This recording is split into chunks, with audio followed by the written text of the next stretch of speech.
Hello students, welcome to my YouTube channel Educational Sanjeevani. Myself Rishabh Singh and today we are discussing about applications of Gauss's law. First of all मैं बात करूं तो previous part में आपने electrostatics का second chapter जो है गाउसेस law and it's applications वो आपने स्टार्ट कर दिया था। उसके अंदर बेसिक टर्म आपने सबसे पहले पढ़ी थी तो वो थी इलेक्ट्रिक फ्लक्स। इलेक्ट्रिक फ्लक्स से रिलेटेड कुछ इंपॉर्टेंट पॉइंट्स थे वो आपने देख लिए थे। उसके बाद में आपने देखा था कि कंटीन्यूअस चार्ज डिस्ट्रीब्यूशन क्या होता है, टाइप देख लिए थे इसके और इसकी डेंसिटी देख ली थी जो अपन ऐसे बोलते हैं तीन तरह की होती है, lambda, sigma and rho. Lambda is equal to q upon L, sigma is equal to q upon A और अपन बोले रो इज इक्वल टू तो क्यू अपॉन वी। ये अपन ने देख लिए थे। फिर उसके बाद में आपने पढ़ा था Gauss's law. What is Gauss's law? तो according to this law the net electric flux passing through any closed surface in vacuum is equal to 1 upon epsilon naught times O total charge bounded by the surface या bounded by that surface। ठीक है, तो ये आपने देख लिया था। फिर आपने पढ़ी थी इसकी मैथमेटिकल फॉर्म। तो मैथमेटिकल फॉर्म क्या होती है इसकी? तो आप कहते हो phi is equal to summation q upon epsilon naught, या फिर आप इसे ऐसे भी रिप्रेजेंट कर सकते हैं अदर वे में, phi is equal to integral of E dot ds is equal to summation q upon epsilon naught। फिर आपने इसका मीडियम में रिप्रेजेंटेशन देख लिया था, वो एक अलग बात हो गई। ठीक है, और अब अपन पढ़ने जा रहे हैं क्या? एप्लीकेशंस ऑफ गाउसेस लॉ, यानी गाउसेस लॉ की हेल्प से अपन इलेक्ट्रिक फील्ड फाइंड आउट करेंगे और कौन से चार्ज के लिए? पॉइंट चार्ज के लिए, क्योंकि पॉइंट चार्ज अपन स्मॉल चार्ज बोल सकते हैं, वो कूलॉम्स लॉ उनके लिए इलेक्ट्रिक फील्ड निकाल के देता है। लेकिन अभी जो अपन पढ़ रहे हैं वो कौन सा? लार्ज अमाउंट का चार्ज, जैसे अपन बोलते हैं कंटिन्यूअस चार्ज डिस्ट्रीब्यूशन। ठीक है, वो अपन देख रहे हैं और एक लार्ज अमाउंट वाले चार्ज के लिए अपन क्या निकालेंगे? इलेक्ट्रिक फील्ड फाइंड आउट करेंगे। ठीक है, तो अब फर्स्ट जो अपनी हेडिंग है गाउसेस लॉ का जो एप्लीकेशन अपन पढ़ रहे हैं, गाउसेस एप्लीकेशंस बोल सकते हैं, उसका जो फर्स्ट एप्लीकेशन है वो है क्या?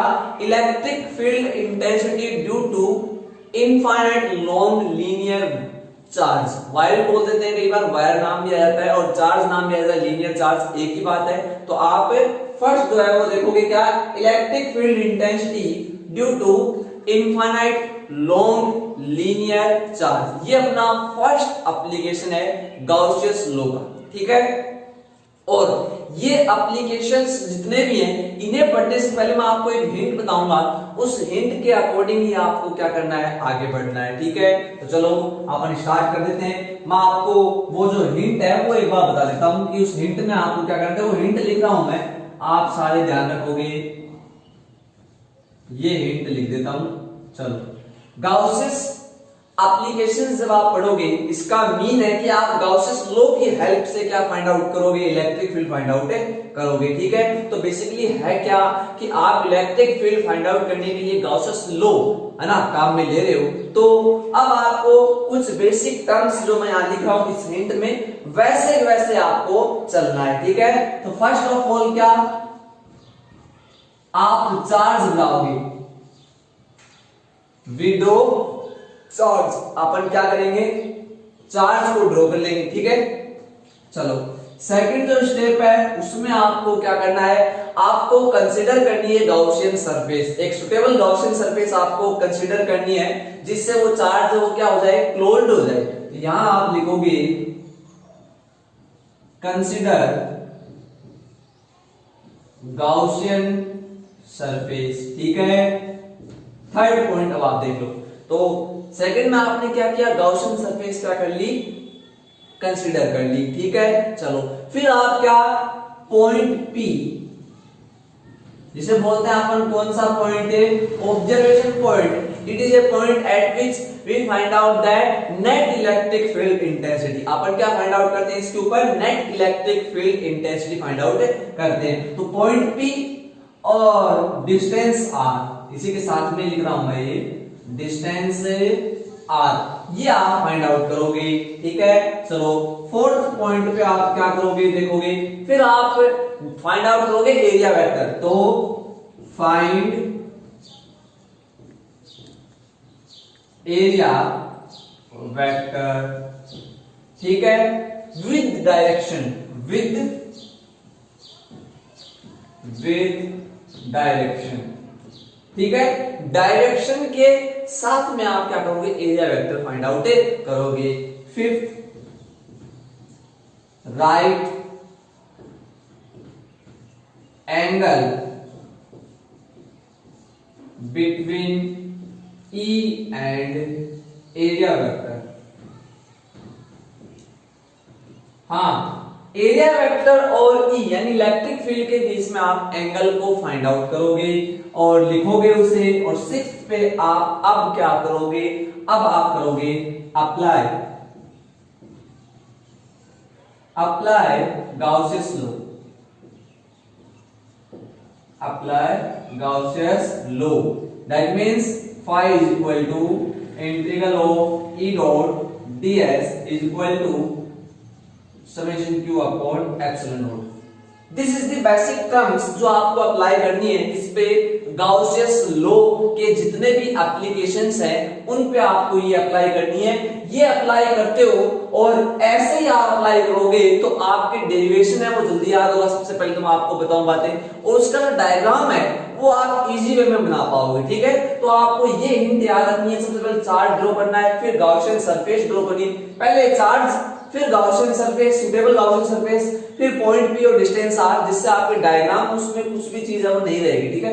फिर एरिया वेक्टर फाइंड आउट कर लोगे, उसके लिए एंगल निकाल लोगे और फिर ये आप एप्लीकेशंस ऑफ गाउसियस लॉ की मैथमेटिकल फॉर्म है ये आप अप्लाई कर दोगे, वहां से इलेक्ट्रिक फील्ड आ जाएगा, ठीक है ना। तो ये है आपकी क्या, ये हिंट है जो आपको याद रखनी है। तो रफ नोटबुक में आप लिखते चलोगे साथ में, ठीक है। चलो, तो ये आप याद रखोगे। अब आप स्टार्ट करते हैं अपना फर्स्ट जो एप्लीकेशन है वो क्या है, इलेक्ट्रिक फील्ड फाइंड आउट करना है। इसके लिए इनफाइनाइट, ध्यान से देखोगे, infinite long wire, infinite long wire बोल सकता हूं, या फिर मैं ऐसे भी कह सकता हूं। मैं यहां देखना, electric field intensity due to infinite long, यहां लिख देता हूं मैं लीनियर चार्ज। बात एक ही है, कैसे भी ये पूछ सकता है, इनफाइनाइट लॉन्ग लीनियर चार्ज, ठीक है। तो इनफाइनाइट लॉन्ग लीनियर चार्ज बोलते हैं, लॉन्ग वायर बोलते हैं, चार्ज वायर, एक ही बात है, ठीक है ना। चलो, तो अपन बेसिकली फाइंड आउट क्या कर रहे हैं, इलेक्ट्रिक फील्ड फाइंड आउट कर रहे हैं, electric field intensity find out कर रहे हैं। अब आप मेरे को एक बात ये बताओ, इलेक्ट्रिक फील्ड एक कैसी क्वांटिटी है, तो आप कहोगे सर वेक्टर क्वांटिटी है। तो वेक्टर क्वांटिटी में डायरेक्शन भी होती है और मैग्नीट्यूड भी होता है, ठीक है ना। तो अपन सबसे पहले क्या करेंगे, फर्स्ट इसकी हेडिंग हो जाएगी डायरेक्शन ऑफ इलेक्ट्रिक फील्ड। सबसे पहले अपन क्या कर लेंगे, डायरेक्शन फाइंड आउट करेंगे। क्या फाइंड आउट करेंगे, डायरेक्शन, ठीक है। तो देखो, आप एक बार इस हिंट को मैं रफ कर देता हूं, आप रफ नोटबुक में से लिख लोगे, जिससे आपके डायग्राम बनाने में और डेरिवेशन को करने में दिक्कतें नहीं आएगी, ठीक है ना। हाँ, तो डायरेक्शन ऑफ इलेक्ट्रिक फील्ड, ठीक है। चलो, सबसे पहले आप इनफाइनाइट लॉन्ग वायर या फिर लीनियर चार्ज है वो बना लोगे। तो आपको दिखाई दे रहा होगा मैंने क्या किया है, मैंने इनफाइनाइट लॉन्ग ये वायर बनाया। इसका ये वाला जो एंड है देख सकते हो इनफाइनाइट पे जा रहा है और ये वाला एंड भी कहां जा रहा है, इनफाइनाइट, ठीक है। Tends to infinite, tends to infinite, ठीक है। और it is positively charge, it is positively charge, ये कैसा चार्ज है, पॉजिटिवली चार्ज है, ठीक है ना। तो इट इज पॉजिटिवली चार्ज, ठीक है। चलो, अब अपन क्या करेंगे, इसके लिए इलेक्ट्रिक फील्ड फाइंड आउट करेंगे at point P, at point P। तो थोड़ा छोटा कर देता हूं, एट पॉइंट P। इस पॉइंट P पे क्या निकालेंगे, आप इलेक्ट्रिक फील्ड फाइंड आउट करेंगे which is at small r distance from the centre O। Centre O पे है ना, उससे r डिस्टेंस पे ये ऑब्जर्वेशन पॉइंट P है, जहां पे आप इलेक्ट्रिक फील्ड की डायरेक्शन या इलेक्ट्रिक फील्ड फाइंड आउट करते हैं। तो वो ये वाला पॉइंट है जो r डिस्टेंस पे, सेंटर O, इस वायर का सेंटर मैंने ले लिया क्या, O, ठीक है। अब ये इनफाइनाइट लॉन्ग वायर, इसका मतलब इसकी लेंथ बहुत बड़ी है, बहुत ज्यादा लंबा है। तो इस इनफाइनाइट लॉन्ग वायर का मैं एक छोटा सा हिस्सा कंसीडर कर रहा हूं। तो ये है इसका एक स्मॉल पार्ट ए बी, दिखाई दे रहा है क्या? ये मैं लिख देता हूं ए और दिस इज बी। तो इस इनफाइनाइट लॉन्ग वायर का भी कौन सा पार्ट अपन ले रहे हैं? ए बी पार्ट, क्योंकि इसकी लेंथ बहुत बड़ी है। अपन ए बी पार्ट के लिए इलेक्ट्रिक फील्ड की डायरेक्शन निकालेंगे, सभी के लिए वैसी होगी। अब देखना, ध्यान से देखोगे आप, इस सेंटर के ऊपर की साइड मैंने हाफ हिस्सा लिया है, नीचे की साइड मैंने क्या लिया? हाफ हिस्सा। इसका मतलब ये सिमेट्रिकली डिवाइड हो गया टू पार्ट्स में, एक तो अपर साइड में और एक लोअर साइड में, दिखाई दे रहा है? एक तो अपर साइड में और एक लोअर साइड में। तो मैंने अपर साइड से देखो ये इतना हिस्सा लिया है ओ ए, और लोअर साइड से उतना हिस्सा लिया। अगर इसकी लेंथ 10 सेंटीमीटर है तो इसकी लेंथ भी कितनी है? 10 सेंटीमीटर ही है ना। तो मैं इक्वल लेके चलूंगा, जितना ऊपर की साइड से हिस्सा लूंगा उतना नीचे की साइड से। तो सिमेट्रिकली मैंने क्या किया? इसे टू पार्ट्स में डिवाइड कर दिया, ठीक है। चलो अब आप ये जो वायर दिख रहा है आपको, ये वाला वायर ए बी, देखो टोटल तो इनफिनिटी है, लेकिन आपने इसका हिस्सा ले लिया, जिससे की बात करूंगा ए बी जो वायर आपको दिखाई दे रहा है, इस पे अगर मैं बात करूं तो ये कैसा डिस्ट्रीब्यूशन है? ये आपको कंटीन्यूअस डिस्ट्रीब्यूशन, अभी भी छोटा नहीं हुआ, ये कैसा है? कंटीन्यूअस, लार्ज अमाउंट वाला चार्ज है। तो मैं क्या करूंगा, अगर यहाँ पे इलेक्ट्रिक फील्ड फाइंड आउट करना है तो इसके भी छोटे छोटे क्या कर दूंगा? इससे कर दूंगा, ठीक है।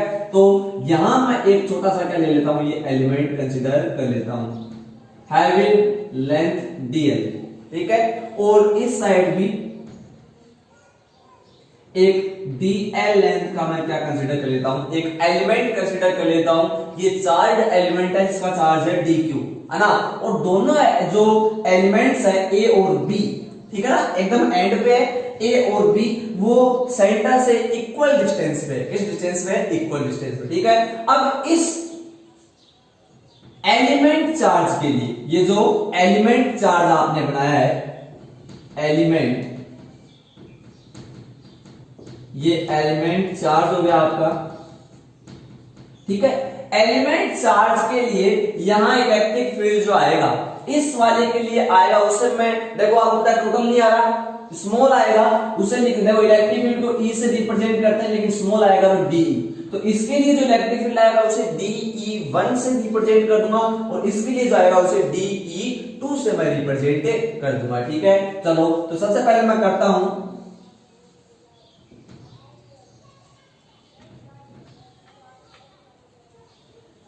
ये थोड़ा सा मैं सही बना देता हूं,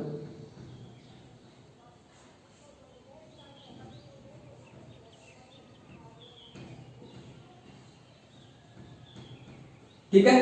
तो ये यहां पे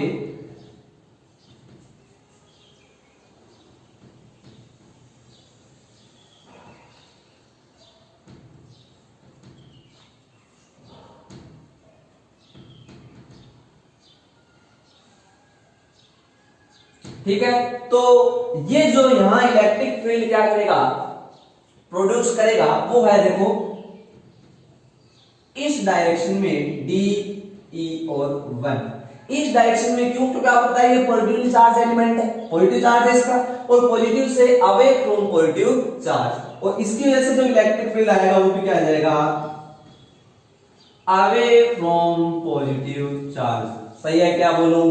ठीक है। इन दोनों की वजह से net electric field find out करना है, तो वो किस साइड आएगा? तो नेट निकालना पड़ेगा इन दोनों का। नेट निकालने के दो तरीके होते हैं, एक तो फर्स्ट ऑफ ऑल आप क्या करो, रिजल्टेंट वाला फॉर्मूला अप्लाई कर दो, या फिर आप कंपोनेंट्स में इसे रीसॉल्व कर दो, ठीक है ना।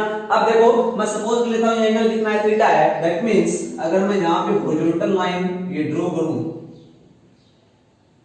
ठीक है, तो ये वाला एंगल भी थीटा और ये वाला एंगल भी क्या होगा? थीटा ही होगा, ठीक है। चलो अब इस DE2 के आप कंपोनेंट्स कर दो, तो आपको पता है इसके कितने कंपोनेंट्स हो जाएंगे? दो, एक वर्टिकल और एक हॉरिजॉन्टल, और इसके भी कितने हो जाएंगे? दो हो जाएंगे, एक वर्टिकल और एक हॉरिजॉन्टल। पहले मैं इसके कर देता हूं, देखो फर्स्ट जो इसका कंपोनेंट है वो ये हो जाएगा वर्टिकल डायरेक्शन में, with theta is cos and another is sine. Theta के साथ वाला कोस होता है, थीटा के साथ नहीं होता, वो साइन होता है। That means this is DE2 sin theta and this one is DE2 cos of theta, ठीक है क्या। चलो अब इसके भी आप कंपोनेंट्स कर दो, तो vertical component and horizontal component है ना, this is DE1 sin theta. क्यों? with theta is cos and another is sin, और this is also DE1 cos of theta। ठीक है, अब देखो एलिमेंट्स सेम है, एलिमेंट्स क्या है? सेम है। देखो आप बोलोगे ये भी इक्वल लेंथ डी है, ये भी इक्वल लेंथ क्या है? डी है। इसका चार्ज डी क्यू, इसका charge D Q, distance same, इसका मतलब इलेक्ट्रिक फील्ड क्या है? दोनों जो प्रोड्यूस करेंगे वो क्या होगा? सेम होगा। दैट मींस ये वाला जो कंपोनेंट्स है इस वाले कंपोनेंट्स से क्या होगा? इक्वल होगा, और इक्वल होने की वजह से ये वाला कंपोनेंट्स इस वाले कंपोनेंट्स को क्या कर देगा? कैंसिल आउट कर देगा, due to equal in magnitude and opposite in direction. But DE2 cos theta and DE1 cos theta are in same direction, so they will add up। ये क्या कर देंगे? एक दूसरे को ऐड कर देंगे, तो ये दोनों हो जाएंगे ऐड। अब ये दोनों ऐड जाएंगे तो नेट इलेक्ट्रिक फील्ड किस साइड आएगा? क्योंकि ये तो रहे नहीं, देखो नेट इलेक्ट्रिक फील्ड आएगा इस डायरेक्शन में। तो देखो अपन ऐसे भी बोल सकते हैं कि इस चार्ज से दूर की साइड आ रहा है, और यही तो आ रहा है इस डायरेक्शन। देखो मैं लिख देता हूं, चलो यहां पे लिख देता हूं, ये ऐसे, ये ई नेट की डायरेक्शन है, नेट इलेक्ट्रिक फील्ड। ठीक है, और नेट इलेक्ट्रिक फील्ड की जो डायरेक्शन है वो आप बोल सकते हो क्या? देखो मैं यहां लिख देता हूं, रेडियली आउटवर्ड। ठीक है, रेडियली आउटवर्ड आप इसे बोल सकते हो, या फिर ऐसे ही बोल सकते हो along OP, along OP, OP के अलोंग बोल सकते हो, या फिर रेडियली आउटवर्ड इसे आप बोल सकते हो। डायरेक्शन आपने फाइंड आउट कर ली इलेक्ट्रिक फील्ड की, इस चार्ज से अवे फ्रॉम चार्ज। ठीक है, अब आप कहोगे सर ये तो आपने छोटे छोटे एलिमेंट्स लिए हैं, ऐसे तो बहुत से एलिमेंट्स होंगे, और ये वायर ऊपर बहुत ज्यादा बड़ा है। तो देखना ऊपर की साइड इस ओ से ऊपर की सिमेट्रिक है ना, ऊपर की साइड जितने भी आप एलिमेंट लोगे उनके लिए जो इलेक्ट्रिक फील्ड डायरेक्शन आएगी वो नीचे की साइड आएगी। ठीक है, नीचे की साइड से जितने भी आप एलिमेंट लोगे उनकी डायरेक्शन अपर साइड में आएगी। उनका रिजल्ट जब आप निकालोगे तो वो तो इनके मिड पार्ट में आना है, ये तो सभी को पता है। तो इसका मतलब नीचे की साइड वालों की अपर साइड, इस साइड वालों की नीचे की साइड, आना तो वही है। तो नेट इलेक्ट्रिक फील्ड की डायरेक्शन ऑलवेज यही होगी, ई नेट की, radially outward, that means along OP. ठीक है, अब इसकी जो थ्योरी है वो अपने आप अपने वर्ड्स में लिख सकते हो, और नोट्स सभी के पास है, नोट्स आप देखते रहोगे। जो जो मैंने बोला है वो ही आपको लिखना है, छोटी छोटी लाइन में आपको देखो सिंपल वे में बता देता हूँ, अपने हिसाब से आप लिखना है ना। तो आप क्या लिखोगे? Suppose an infinite long linear charge having linear charge density is lambda. ठीक है, किसी लीनियर चार्ज डेंसिटी कितनी है? लैम्डा है, और इनफाइनाइट लॉन्ग अपने पास लीनियर चार्ज है। ठीक है, फिर आप क्या लिखोगे? वी हैव टू कैलकुलेट या we have to determine electric field intensity at point P which is at r distance from the center O। ठीक है, यहां तक लिख दोगे। फिर आप लिखोगे for this purpose, इस पर्पस के लिए let us consider two elements of length dl which is at equal distance from the center O। आपने क्या कर लिया? दो एलिमेंट्स कंसीडर कर लिए, या लिख सकते हो A एंड B ब्रैकेट के अंदर।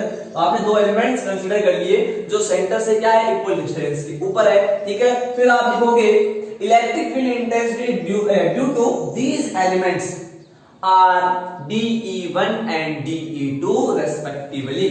ठीक है, फिर आप लिखोगे यहां पे net electric field find out करने के लिए अपन क्या करते हैं? इन्हें रिसोल्व करते हैं। तो आप लिखोगे to find out the net electric field at point P let us resolve these intensities into their vertical and horizontal components। आपने क्या किया है? इन इंटेंसिटीज को क्या कर दिया? इनके horizontal और vertical components में क्या कर दिया? रिसोल्व कर दिया। फिर आप लिखोगे the vertical components DE1 sin theta and DE2 sin theta will cancel out each other due to equal in magnitude and opposite in direction, while the horizontal components DE1 cos theta and DE2 cos theta are added up। ये दोनों तो add हो जाएंगे, ये दोनों cut जाएंगी, यहाँ इसके बाद added up due to same direction, ठीक है, तो सेम डायरेक्शन से ये दो ऐड हो जाएंगे, ये कैंसिल आउट कर देंगे। फिर आप लिखोगे so the direction of net electric field is या विल रेडियली आउटवर्ड और अलोंग ओपी, किसके अलोंग, ओपी के अलोंग। तो ये था आपका डायग्राम, थ्योरेटिकल पोर्शन मैंने आपको बता दिया, ये आप थ्योरी में लिख सकते हो, ठीक है। चलो अब अपन चलते हैं सेकंड हेडिंग पे। ये तो अपना आपने क्या फाइंड आउट कर लिया, ये आपने फाइंड आउट किया है क्या, हाँ, डायरेक्शन ऑफ इलेक्ट्रिक फील्ड, क्योंकि आपको पता है electric field is a vector quantity, so it has direction and magnitude both are present, ठीक है। तो इसके पास डायरेक्शन भी होगी और मैग्नीट्यूड भी इसके पास होगा। तो अपन ने सबसे पहले क्या कर लिया, इसकी डायरेक्शन फाइंड आउट कर ली। अब चलते हैं अपन सेकंड इसके पॉइंट के ऊपर, जो इसका सेकंड पॉइंट है वो देख लो आप, वो है मैग्नीट्यूड। क्या है, मैग्नीट्यूड। तो अब अपन इसका फाइंड आउट करेंगे मैग्नीट्यूड। आप पूरा लिखोगे मैग्नीट्यूड ऑफ इलेक्ट्रिक फील्ड, आप क्या लिखोगे, पूरा लिखोगे मैग्नीट्यूड ऑफ इलेक्ट्रिक फील्ड, ठीक है। चलो मैग्नीट्यूड इसका फाइंड आउट करते हैं। तो मैंने आपको हिंट लिखवा दी थी, हिंट में मैंने आपको बातें बताई थी, देखो उसी को अपन फॉलो करेंगे, ठीक है। चलो तो फर्स्ट ऑफ ऑल आप क्या करोगे, आप डायग्राम बना लोगे। तो इसकी जो फर्स्ट हेडिंग है वहां पे मैं इसका डायग्राम बना देता हूं, ठीक है। तो डायग्राम आप देख लोगे, इसका डायग्राम कैसे बनेगा। तो first of all you draw charge, आपको क्या करना है, चार्ज ड्रॉ करना है। तो देखो मैं चार्ज ड्रॉ कर लेता हूं, ये देखना, ये मैंने चार्ज ड्रॉ कर लिया, इनफाइनाइट लॉन्ग लीनियर चार्ज, ठीक है। तो टेंड्स टू इनफाइनाइट, ये जो एंड्स है दोनों इसके, ये कहां, इनफाइनाइट को टच करेंगे, ठीक है। चलो और कैसा चार्ज है, चार्ज बनाना बहुत जरूरी है। तो ये है पॉजिटिवली चार्ज, कैसा, और इसकी डेंसिटी कौन सी है, लैम्डा, है ना। तो linear charge density is lambda, ये भी मैं यहां पे छोटा सा लिख देता हूं, ठीक है, चार्ज बना जाए। फिर सेकंड आपको कंसीडर करनी है सुटेबल गाउसियन सरफेस, है ना, वो आपको कंसीडर करनी है। तो लीनियर चार्ज के लिए गाउसियन सरफेस कैसी होती है, ये मैंने आपको पहले बता दिया। लीनियर चार्ज के लिए सिलेंड्रिकल, शीट के लिए भी सिलेंड्रिकल और स्फीयर के लिए स्फेरिकल, आप पीछे वाले वीडियो में जाके देख सकते हो।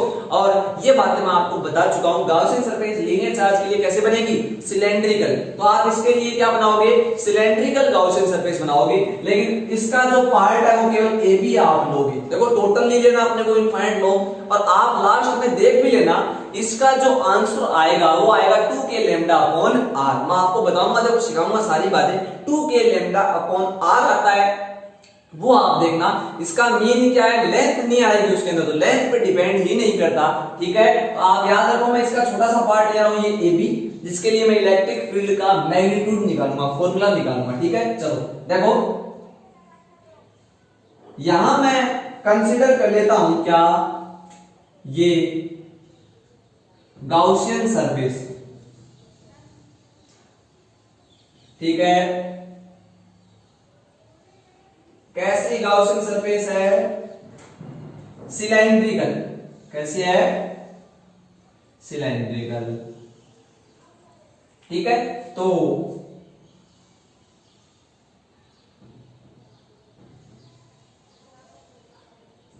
ये मैंने सिलेंड्रिकल गाउसियन सरफेस बना ली, क्लोज्ड करने के लिए इस चार्ज को मैंने क्लोज्ड कर दिया, ठीक है।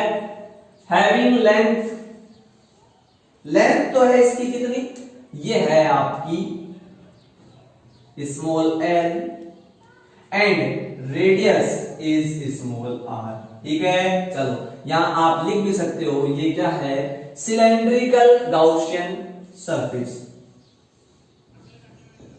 सिलेंड्रिकल गाउसियन सरफेस, ठीक है। तो ये सिलेंड्रिकल गाउसियन सरफेस आपकी हो गई, ठीक है। अब आप क्या करोगे, थर्ड पॉइंट पे जाओगे, ये वो पॉइंट P है which is at R distance from point A, from the linear charge से r डिस्टेंस पे पॉइंट P पे अपने को क्या फाइंड आउट करना है, इलेक्ट्रिक फील्ड फाइंड आउट करना है। अब मेरी एक बात याद रख लोगे आप, पॉइंट P है वो ऑलवेज गॉसियन सरफेस के ऊपर ही आना चाहिए। क्यों आना चाहिए? क्योंकि इस पॉइंट P के अकॉर्डिंग ही अपन गॉसियन सरफेस कंसीडर करते हैं।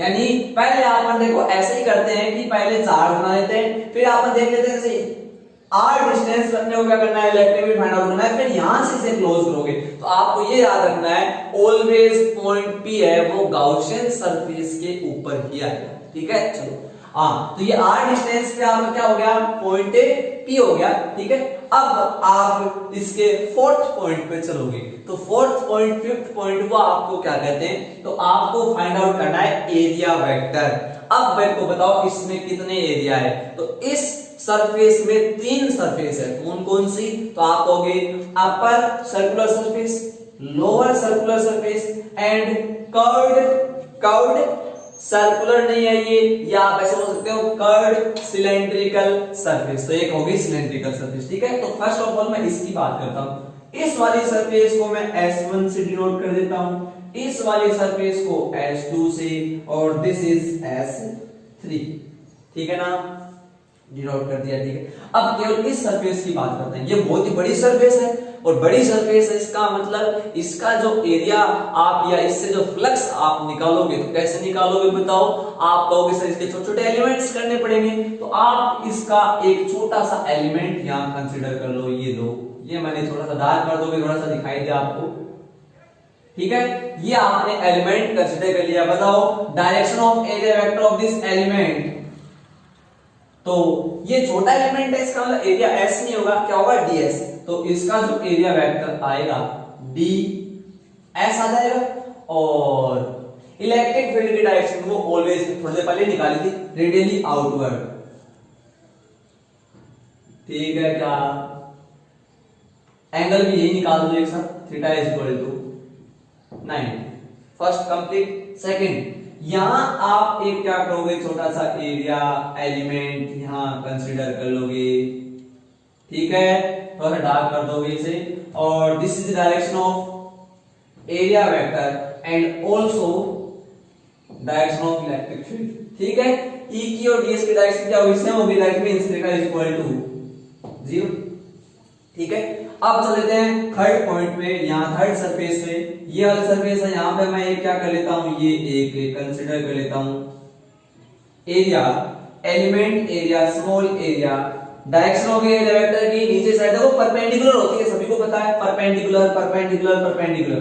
और this is the direction of electric field, और this angle is also 90, will be 90। तो ये आल्सो क्या होगा, 90 होगा, ये भी 90, वो कितना हो गया 0। ठीक है, डायग्राम देख सकते हो आप, कंप्लीट हो चुका है। ठीक है ना, ये आपका है डायग्राम, डायग्राम से बातें कंप्लीट होती है। ठीक है, अब आप इसकी थ्योरी में भी आप लिख सकते हो, क्या लिखोगे, to find net electric field at point P, let us consider a closed Gaussian, या फिर let us consider a cylindrical Gaussian surface of radius r and length l around the linear charge। linear charge के around में आप क्या करते हो, एक Gaussian surface को कंसीडर कर लेते हो। फिर आप ऐसे लिखोगे, now we can divided this Gaussian surface into 3 parts। अपन इस Gaussian surface को कितने पार्ट्स में डिवाइड कर लेते हैं, 3 पार्ट्स में डिवाइड कर लेते हैं। अब मैं वो पार्ट्स लिख रहा हूं, सारे ध्यान से देखोगे। ठीक है,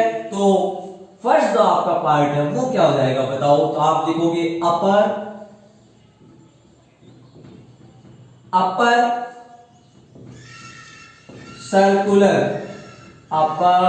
circular surface.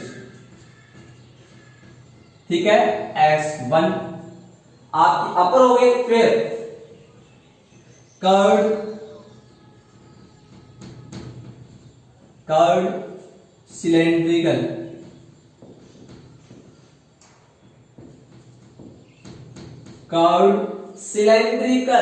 Surface which is S2, and third कौन सी हो गई, लोअर सर्कुलर सरफेस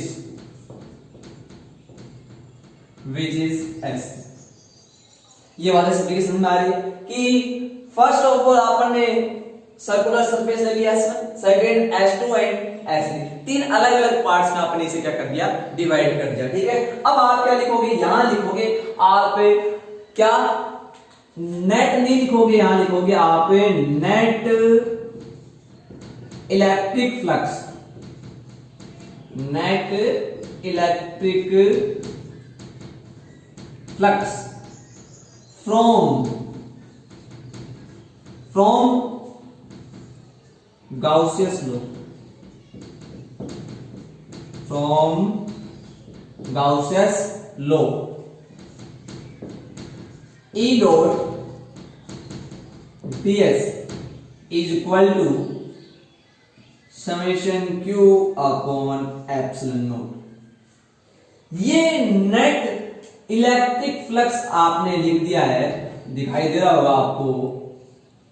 कहां से लिखा है आपने ये वाला इलेक्ट्रिक फ्लक्स से, या आपने लिखा है गाउसियन सरफेस या गाउसियन लॉ से। देखो गाउसियन लॉ से आप ये लिखते हो, ठीक है ना, तो गाउसियन लॉ से आपने क्या लिख दिया, फ्लक्स लिख दिया। ये तो आपने नेट लिखा है, लेकिन आप क्या कहोगे कि सर नेट तो अपन ऐसे ही तो निकालेंगे, पहले इस सरफेस के लिए निकालेंगे, फिर इस सरफेस के लिए निकालेंगे, फिर इस सरफेस के लिए निकालेंगे, ऐड कर देंगे, ये तो होगा नेट इलेक्ट्रिक फ्लक्स। ठीक है ना, तो अब आप क्या कहोगे, ये किसका फॉर्मूला है, ये फ्लक्स का ही तो फॉर्मूला है, अरे ये फाई तो है फ्लक्स का फॉर्मूला, और ये क्या है, गाउसियन लॉ। मैंने कहा था ना समेशन q अपॉन एप्सिलॉन, मैं लास्ट में दिखाई भी ये इक्वेशन आपको।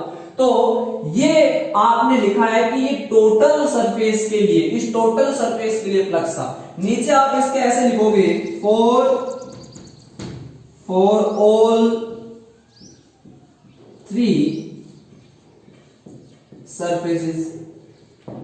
आप अब क्या कर रहे हो, तीनों सरफेस के लिए लिख रहे हो। तो देखो ये फॉर्मूला कैसे बन जाएगा, देखो E dot ds means flux, तो फ्लक्स पहले आप integral of S1 E dot ds, integral of S2 E dot ds, फिर integral of S3 E dot ds is equal to summation q upon epsilon naught. देखो ध्यान से देखना आप एक बार, ये मैंने कैसे लिखा है वो मैं आपको बता देता हूं। देखो आप होता है फ्लक्स निकालने का फॉर्मूला क्या होता है, E डॉट A, लेकिन जब लार्ज सरफेस हो तो integral of E dot ds, यही होता है, सभी को बताया। देखो पहले मैं इस सरफेस की बात करूं, तो इस सरफेस की बात करें, सर्कुलर सरफेस की, इस सरफेस का आपने छोटा सा क्या ले लिया, एलिमेंट ले लिया, जिसे आप बोल रहे हो ds, क्या है ds, इसका इलेक्ट्रिक फील्ड क्या है E, तो E डॉट ds, ये तो आ गया आपका इस एलिमेंट का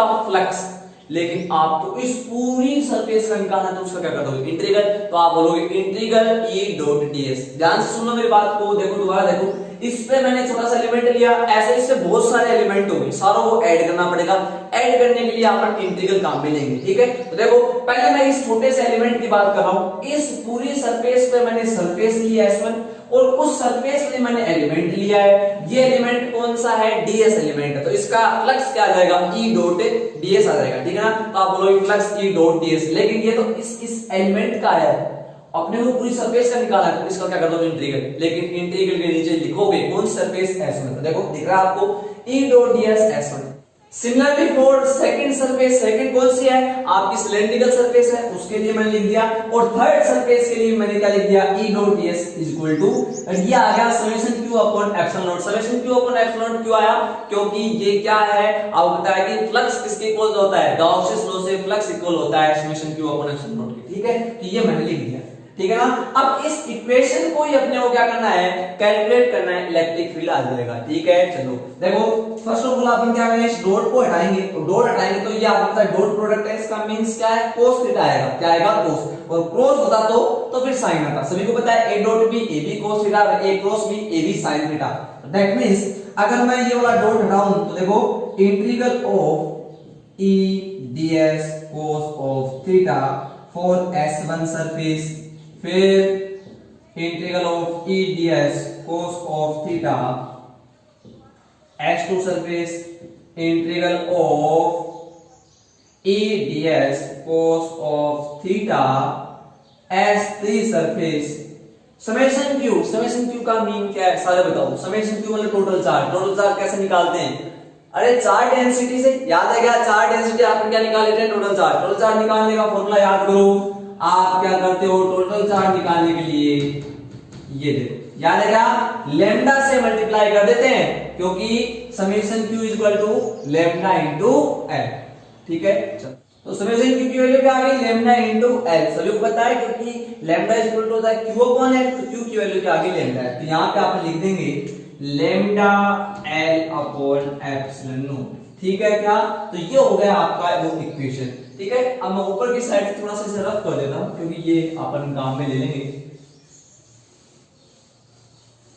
ये हाँ, अब बोलो फर्स्ट सरफेस के लिए है ना, थीटा की वैल्यू कितनी है? 90। सेकंड के लिए तो 0 एंड थर्ड के लिए फिर ऑल्सो थीटा की वैल्यू कितनी है? 90। तो फिर आप लिख दोगे अकॉर्डिंग टू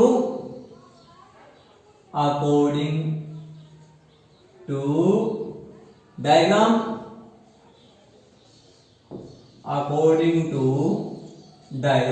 डायग्राम के अकॉर्डिंग आप क्या बोल सकते हो? For S1 surface theta is equal to 90। ठीक है, फिर आप लिखोगे for S2 surface theta is equal to 0, और फिर ऐसे for S3 surface theta is equal to 90 लिख लोगे ना, तो ये आपका आ जाएगा। अब आप इसके अंदर वैल्यू पुट करोगे तो S1 e ds cos of 90, S2 e ds cos of 0 and S3 e ds cos of 90 lambda L upon epsilon not. ठीक है, lambda L upon epsilon not. Lambda L this is total charge bounded by surface. ठीक है, चलो cos 90 को 0, तो this term will be 0, this term also will be 0, तो ये वाली टर्म केवल बचेगी, रिमेन रहेगी। तो cos 0 की वैल्यू क्या है? 1। दैट मींस S2 सरफेस बची है और ये है E और ds। ठीक है, आगे आ गया lambda L upon epsilon not. ठीक है क्या? चलो अब अपन आगे चल देते हैं। यहां देखोगे आप सारे,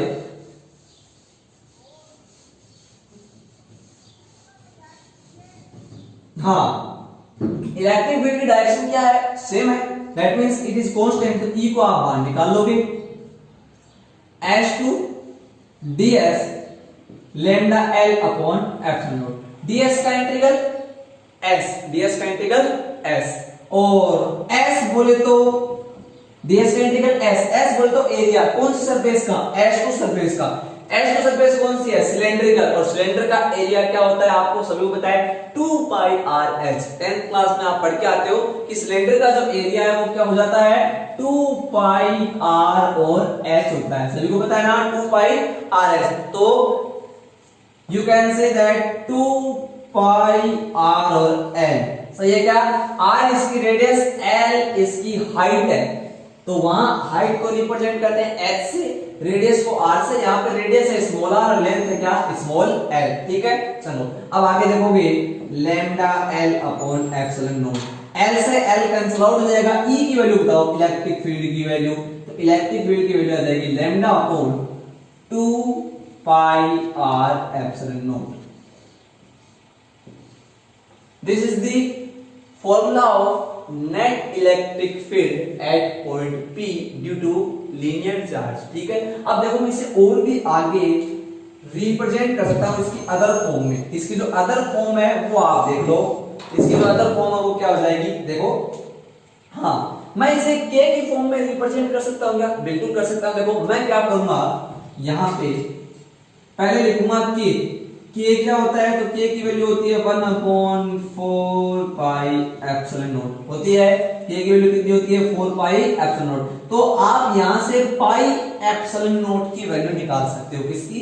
पाई इंटू एप्सिलॉन नॉट। यहां देखो पाई इंटू एप्सिलॉन नॉट है ना अपने पास, तो यहां पे पाई इंटू एप्सिलॉन नॉट की वैल्यू निकाल लो आप। तो इसको इस साइड भेज दो, उसको उस साइड भेज दो, तो पाई इंटू एप्सिलॉन नॉट की वैल्यू आ जाएगी 1/4 की। ठीक है क्या? ये इधर डिवाइड में, इधर आगे मल्टीप्लाई में, और ये मल्टीप्लाई में, इधर आगे डिवाइड में। ठीक है, ये किसकी वैल्यू आ गई? पाई इंटू एप्सिलॉन नॉट की।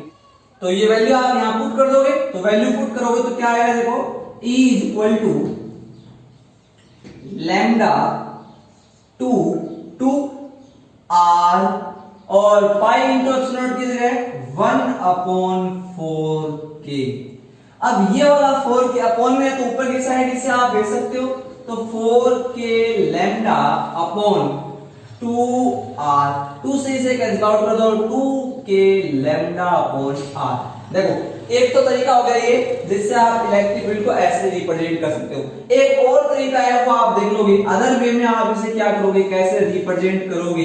तो देखो मैं इसे 2 से डिवाइड कर रहा हूं और 2 से मल्टीप्लाई कर रहा हूं, that means E is equal to 2 lambda upon 4 pi epsilon naught r। दिखाई दे रहा है क्या, मैंने ऊपर भी 2 से मल्टीप्लाई कर दिया, नीचे भी 2 से मल्टीप्लाई कर दिया, कैंसिल आउट करोगे वही आ जाएगा आपका। मैंने कुछ नहीं किया है, केवल फॉर्म चेंज की है इसकी। 4 pi epsilon naught को क्या लिख सकते हैं अपन, k, तो 2k lambda upon r। तो ये इसका अदर भी होगा। इलेक्ट्रिक फील्ड की वैल्यू आ गई 2k lambda upon r। अब आप क्या लिख सकते हो, so net electric field at point P due to infinite long linear charge is inversely proportional to distance of the observation point from linear charge। तो distance के क्या आ गया, इनवर्सली प्रोपोर्शनल आ गया, ठीक है क्या। हाँ, तो ये था आपका पूरा डेरिवेशन, ये आपको क्या आ गया, इलेक्ट्रिक फील्ड की वैल्यू आ गई, ठीक है। चलो अब अपन चलते हैं,